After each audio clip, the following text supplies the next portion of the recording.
ዘራ ስንዴታች ድንጋይ ተንተራሰ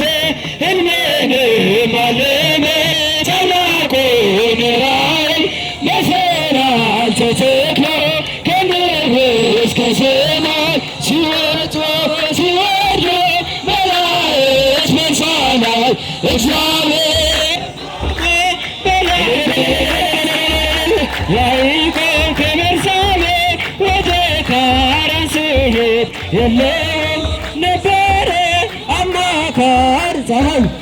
ፀሐይ ጠልቃ ነበር በዚያ እንደደረሰ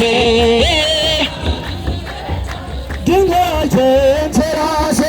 የአባቶች አምላክ እኔ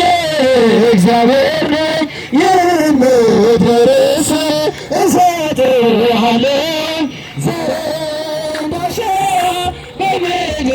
ይዘራል ከራት የማይዘን ሕዝብም ይኖራል ከቤርሳቤህ ወደ ካራን ሲሄድ አማካይ ዘመን ፀሐይ ጠልቃ ነበር በዚያ እንደደረሰ